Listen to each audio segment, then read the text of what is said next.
Hey friends, you all know that I am a health coach and life coach. You can find me at ElisabethWelshCoaching2HowToStartFasting. However, I am on my own health and life journey too. So one of the things that I'm doing on my health and life journey is I am learning to fast. And I have been able to do fasting for a while in a very minimalistic way, where I have an earliest time in the morning that I'll eat, and I have a latest time in the evening that I'll eat, and after that I just don't eat anything else. And when you do something like that, you give yourself a time restricted window for eating, you give your body time to rest and repair. And this is essential for long-term health. So if you're interested in longevity, one of the things that you do is try to stretch out that window of time.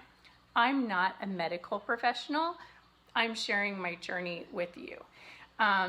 So when I started out, I realized that I had gained weight during COVID-19. And I realized on a fasting journey, you need to build metabolic flexibility.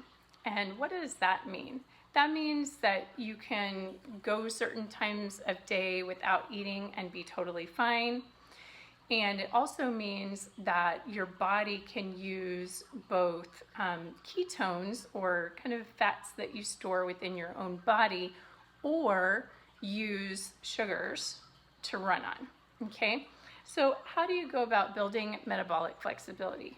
The answer is one step at a time, because if you are overweight and you've been eating from 6:30 in the morning until 10:30 at night every day for the last long while, you're not going to be able to just say, okay, I'm not going to eat, and have that be fine, okay? Your body is going to, tell you that it doesn't like that. So what's the first step in building metabolic flexibility? One of the very first things that you should try is setting a breakfast time in the morning and setting a dinner time at night, and not eating before that and not eating after it. Okay, so just set a specific window of time when you can eat. And I want you eventually to make that window of time where you eat a little bit shorter and a little bit shorter and a little bit shorter, and before you know it, you're fasting. You're giving your body that rest that it needs to tear down some of the junky looking stuff in your trunk and build back healthy, okay?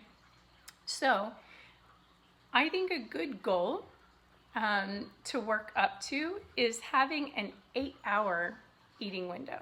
If that sounds too scary, then start with a 12-hour eating window. If you've been eating from 6:30 in the morning until 10:30 at night, maybe it's more reasonable to say, okay, I'm gonna try not eating before 7 a.m.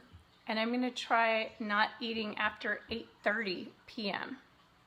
Do that for a little while until your body feels okay with it. Then move that window a little bit more narrow. Give it a few days at each level, and before you know it, you'll have this 8-hour eating window. And that is something called intermittent fasting. And from there, your body becomes metabolically flexible and you can do more challenging fasts. So where I am on my journey, I've lost about 7.5 pounds in the last month, and a big chunk of that month I was just doing eating between no later than about or no earlier than about 9 in the morning and no later than 5 in the afternoon. So 9 to 5, okay, eating window is what I was doing. Then I built that a little bit narrower, and I was doing no earlier than 9-ish and no later than about 4:30. Then I built it to 4:15, then about 4 o'clock. So before you know it, my eating window has narrowed by another hour, okay? And that gives my body more of a chance to start burning fats as its fuel source than sugars, okay? So I did that for a while, and then I've done a 24-hour fast and a 30-hour fast.